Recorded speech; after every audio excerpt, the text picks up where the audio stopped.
You're listening to the Codependent Millennial Podcast with Sophie Shiloh, episode 44, How to Love the Parts of Yourself That You Hate.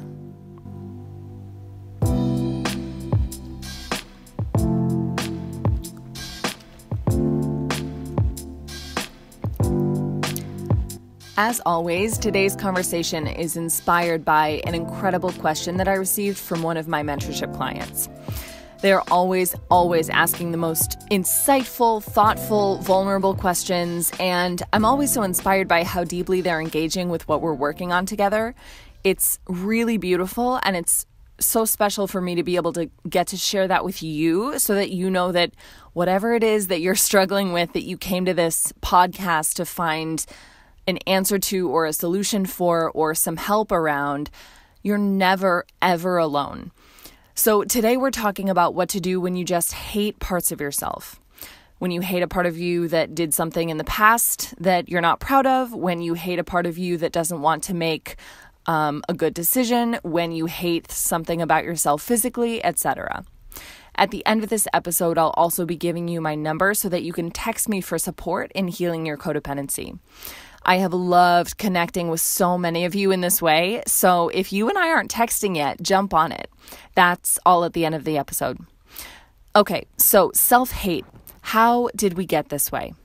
Primarily, of course, socialization, being conditioned to hate, being conditioned to separate, being conditioned to use those differences to mean horrible things about each other. The white supremacist capitalist patriarchy that we all live in, of course, contributes to all of this and creates that.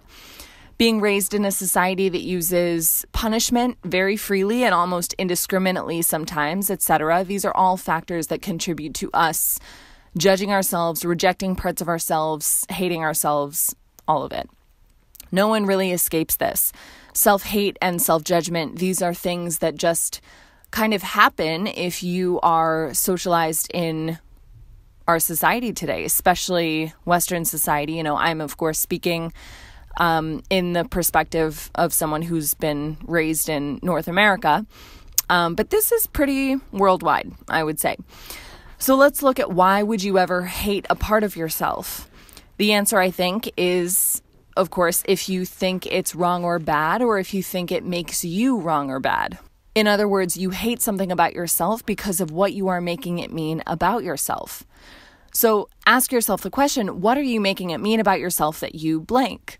If the answer is that you're wrong, bad, unlovable, unworthy, not good enough, inherently broken, etc., that's why you hate that thing. So why is this a problem? Let's talk about what happens when you hate parts of yourself, reject parts of yourself, resent yourself, etc. Essentially, it makes you believe lies about yourself. Or rather, the reason you hate yourself in the beginning is because you're believing lies about yourself. The crazy thing is that sometimes you think those lies are the truth because they are thoughts that seem to come from your own brain. They seem to originate there. But guess what? That's what conditioning does. It makes you think that the things that you've learned are your ideas. They're not.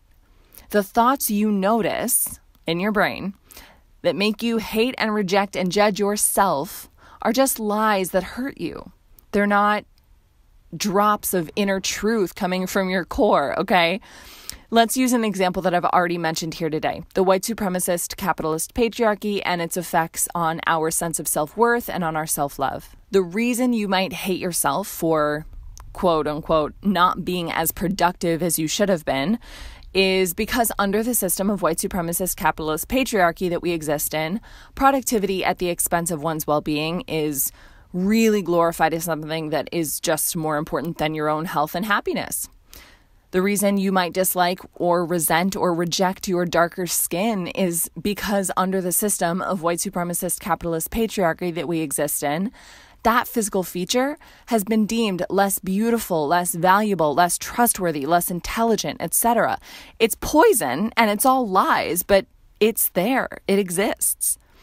The reason you might hate your wrinkles, rolls, cellulite, crepey skin, or your white hair is because under the system of white supremacist capitalist patriarchy that we exist in, a woman's worth is determined by her conformity with mainstream Eurocentric beauty standards and her fertility.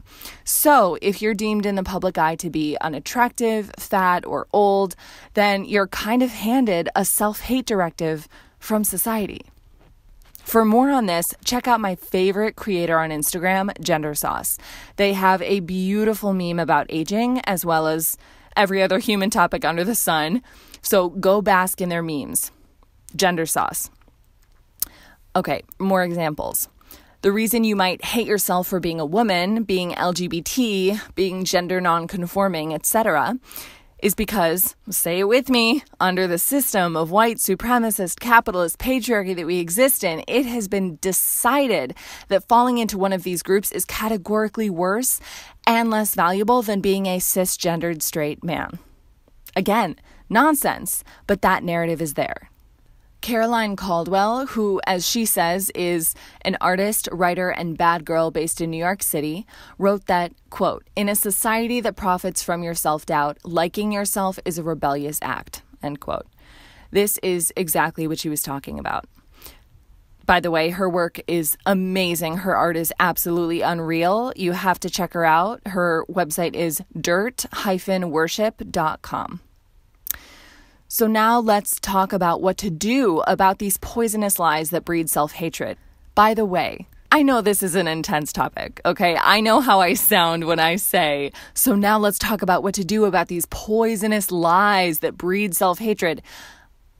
I get it. It's a lot. It's heavy. It's intense. But let's just keep this lighthearted. Like, yes, we are learning to recognize and have awareness around and unlearn all of these horrible narratives that we adopted throughout our lives that make us feel horrible about ourselves. But this really can be a fun process. Somewhere along the way, you will start to laugh at these voices instead of feeling crippled by them and feeling burdened by them. So I just want to sprinkle that in here. Yes, this is a lot, but it doesn't have to be as heavy as I might make it sound with my dramatic language. All right. So what do we do? There is an alternative option that is fully available to you besides hating yourself because the lies that you were taught go unquestioned and uncontested in your mind. I'm going to say that one more time, okay? There is an alternative option that is fully available to you besides hating yourself because the lies that make you hate yourself that you were taught and that you believed and thought were true go unquestioned and uncontested in your mind. And that option is choosing to always come back to creating and adopting thoughts driven by the question, what would I do if I loved myself? You don't even have to love yourself in order to craft self-love. You just have to feel into that answer, into the answer to that question. And don't give me any of the I don't know bullshit because who cares, you guys? Of course you don't know. Of course you don't know the answer to that question, but that's literally why you need to feel it out and figure it out. That's not an objection that proves to me why you shouldn't try. The objection that you have to answering this question is literally why you have to. Your objection to answering the question, what would I do if I loved myself, is quite literally the exact reason why you must answer it. Does that make sense? You're going to become a person who acts like they love themselves, and you're going to become a person who loves themselves by accepting that challenge, even though it doesn't come naturally to you yet. So what other thoughts are available to you about this thing that you hate, the fill in the blank from earlier? What other meaning can you assign to it that would allow you to feel more love towards yourself or towards this part of you, or even just more neutrality? What new perspective can you take that allows you to have acceptance, grace, and eventually love for this part of yourself that you were taught to reject, resent, judge, and hate? When you love the parts of yourself that you've been rejecting, they don't act out anymore, and they don't control you from the shadows, just like shame does. They don't have to claw for your attention and push you to do things that aren't good for you. People always say, okay, but what if I love a part of me that is really horrible and bad? Or what if I love myself fully and unconditionally, even if I did something horrible? Or what if loving myself unconditionally will lead me to be selfish and not care about anyone else? What if loving myself unconditionally will make me just be stagnant and never strive for anything meaningful in my whole life, and then I'll just die? So, number one, calm down. Just calm down. Number two, in response to these questions, I will start by reading a passage from Leonard Zunan's book, Contact, the First 4 Minutes. I quote, "The Babemba tribe of southern Africa believes that each human being comes into the world as good, each one of us only desiring safety, love, peace, and happiness. But sometimes, in the pursuit of these things, people make mistakes.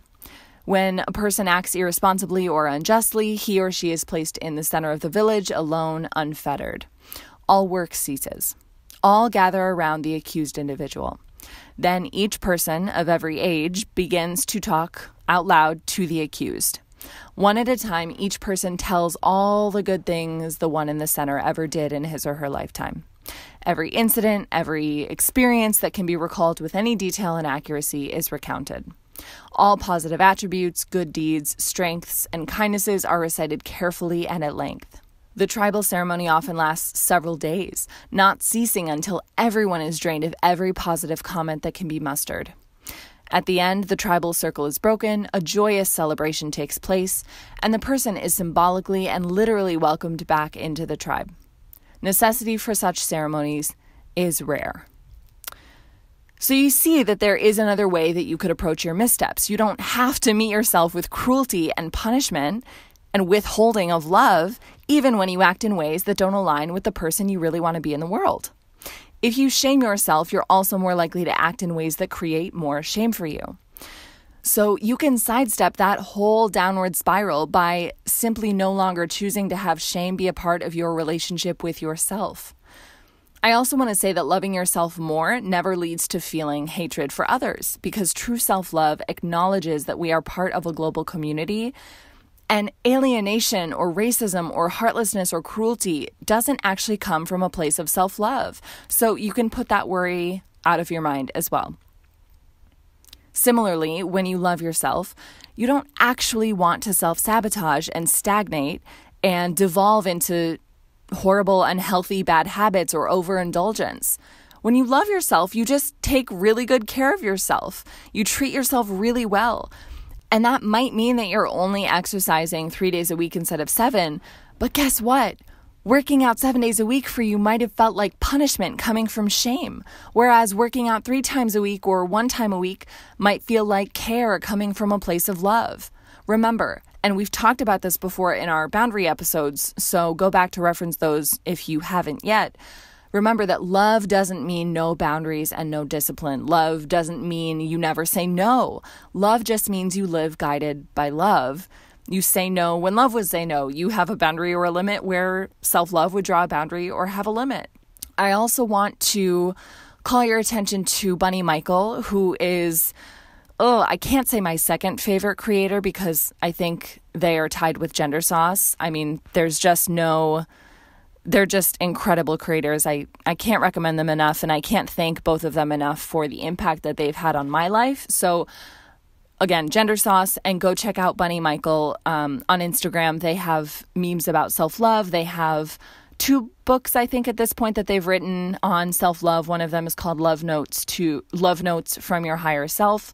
I own everything they've written, and they're just incredible. I can't recommend Bunny Michael's work enough. So those 2 resources will definitely help you on your self-love journey, and on your journey to listen to your higher self and to feel into your higher self's perspective on the things about you that you hate. So whatever it is about yourself that you've been struggling to accept, to love, to appreciate, go do that now. Tap in and feel, what other thoughts are available to you to have about that thing that you've been judging. Can you tune into and tap into, and I know the answer is yes, but it's just a matter of you tapping into it. Can you tap into your higher self's perspective on the parts of you that you're ashamed of? Remember, the fact that you think you don't know how to do this is exactly why you need to go do it. You don't have to withhold love from yourself for another moment if you don't want to. You can choose in this and every moment to think, feel, and act in accordance with what you would do if you loved yourself unconditionally. Have a beautiful week, and I'll talk to you soon.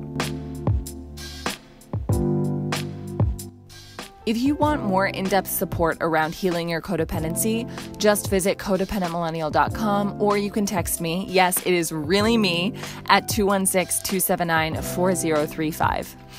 I will be texting you every single week with tips to help you combat and heal from all of your codependent habits, and I can answer your individual questions there as well. Again, my number is 216-279-4035. I can't wait to talk soon. Bye.